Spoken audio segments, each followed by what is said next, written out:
সেই প্রদেশে উপস্থিত হওয়ার ৩ দিন পর ফিস্ট কৈশোরিয়া থেকে জেরুসালেমে গেলেন। সেখানে প্রধান যাজকেরা ও ইহুদি নেতৃবৃন্দ তাঁর নিকটে উপস্থিত হয়ে পৌলের বিরুদ্ধে বিভিন্ন অভিযোগ উপস্থাপন করলেন।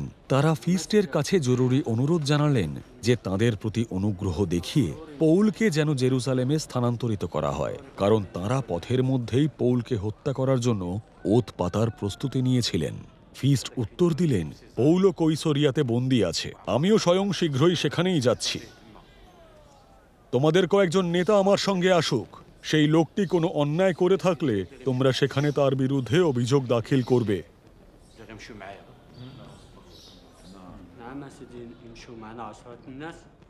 সেখানে তাঁদের সঙ্গে ৮-১০ দিন কাটিয়ে তিনি কৈশোরিয়ায় চলে গেলেন।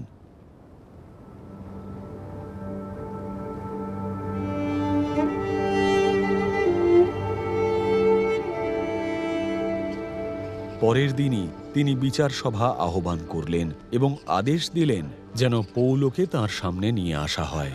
পৌল উপস্থিত হলে জেরুসালেম থেকে আগত ইহুদিরা তাঁর চারপাশে দাঁড়ালো। তারা তাঁর বিরুদ্ধে বহু গুরুতর অভিযোগ উত্থাপন করতে লাগলো, কিন্তু কোনো প্রমাণ দিতে পারল না।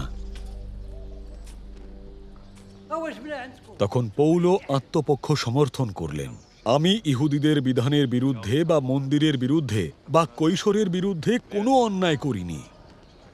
ফিস্ট ইহুদিদের প্রতি সুবিধা দেওয়ার উদ্দেশ্যে পৌলকে বললেন, তুমি কি জেরুসালেমে গিয়ে এসব অভিযোগের জন্য আমার সামনে বিচারের জন্য দাঁড়াতে চাও? পৌল উত্তর দিলেন, আমি এখন কৈশোরের বিচারালয়ে দাঁড়িয়ে আছি, আমার বিচার এখানেই হওয়া উচিত। আপনি স্বয়ং ভালোভাবেই জানেন যে আমি ইহুদিদের প্রতি কোনো অন্যায় করিনি। তা সত্ত্বেও যদি আমি মৃত্যুদণ্ডের যোগ্য কোনো অপরাধ করে থাকি তাহলে মৃত্যুবরণ করতে অস্বীকার করি না। কিন্তু ইহুদিদের দ্বারা নিয়ে আসা এসব অভিযোগ যদি সত্য না হয় তাহলে আমাকে তাদের হাতে তুলে দেওয়ার অধিকার কারও নেই। আমি কৈশোরের কাছে আপিল করছি। ফিস্ট তার মন্ত্রণা পরিষদদের সঙ্গে পরামর্শ করে এই রায় ঘোষণা করলেন, তুমি কৈশোরের কাছে আপিল করেছ, তুমি কৈশোরের কাছেই যাবে।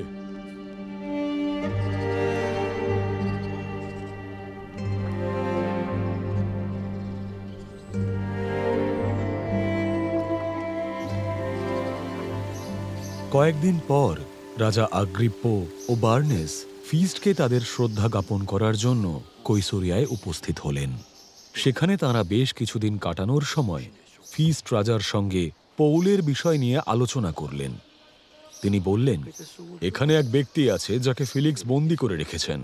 আমি যখন জেরুসালেমে গেলাম, প্রধান যাজকেরা ও ইহুদিদের প্রাচীনেরা তার বিরুদ্ধে অভিযোগ উত্থাপন করে তার শাস্তি চেয়েছিল। আমি তাদের বললাম যে কোনো মানুষকে সমর্পণ করা রোমীয়দের প্রথা নয়, যতক্ষণ না সে তার অভিযোগকারীদের সম্মুখীন হয় ও তাদের উত্থাপিত অভিযোগের বিরুদ্ধে আত্মপক্ষ সমর্থন করে। তারা যখন এখানে আমার সঙ্গে এলো, আমি মামলাটা নিয়ে দেরি করলাম না। পরের দিনই বিচার সভা আহ্বান করে সেই ব্যক্তিকে নিয়ে আসার আদেশ দিলাম। অভিযোগকারীরা কথা বলতে উঠে দাঁড়ালে আমি যেরকম আশা করেছিলাম তারা সে ধরনের কোনো অভিযোগ উত্থাপন করল না, বরং তারা তাদের নিজস্ব ধর্ম সংক্রান্ত বিষয় এবং যিশু নামে এক মৃত ব্যক্তি যাকে পৌল জীবিত বলে দাবি করে সেই নিয়ে তার সঙ্গে তর্ক বিতর্কের প্রসঙ্গ উত্থাপন করল।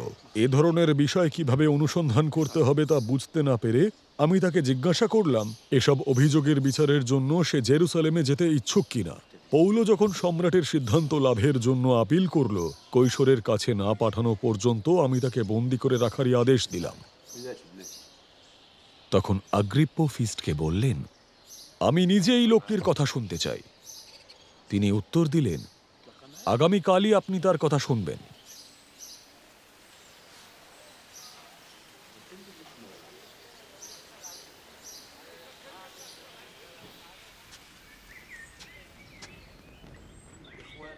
পরদিন আগ্রিপ্প ও বার্নেস মহাসমারোহের সঙ্গে সেখানে এলেন ও উচ্চপদস্থ রাজকর্মচারীদের ও নগরের নেতৃস্থানীয় ব্যক্তিদের সঙ্গে সভাকক্ষে প্রবেশ করলেন। ফিস্টের আদেশে পৌলকে সেখানে নিয়ে আসা হলো।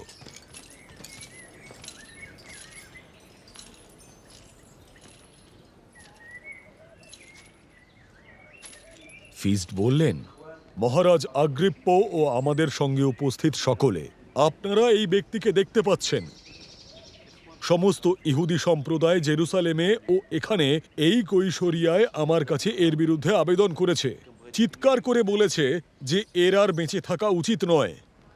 আমি দেখেছি এ মৃত্যুদণ্ড পেতে পারে এমন কোনো অপরাধ করেনি, কিন্তু যেহেতু সে সম্রাটের কাছে তার আপিল করেছে, আমি তাকে রোমে পাঠাবার সিদ্ধান্ত নিয়েছি। কিন্তু মাননীয় সম্রাটের কাছে তার সম্পর্কে সুনির্দিষ্টভাবে লেখার কিছু নেই। সেই কারণে তাকে আমি আপনাদের সকলের কাছে, বিশেষভাবে মহারাজ আগ্রিপ্পো, আপনার কাছে নিয়ে এসেছি, যেন এই তদন্তের ফলে আমি তার বিষয়ে লেখার মতো কিছু পাই। কারণ আমি মনে করি কোনো বন্দীর বিরুদ্ধে সুনির্দিষ্ট অভিযোগ ছাড়া তাকে রোমে পাঠানো যুক্তিসম্মত নয়।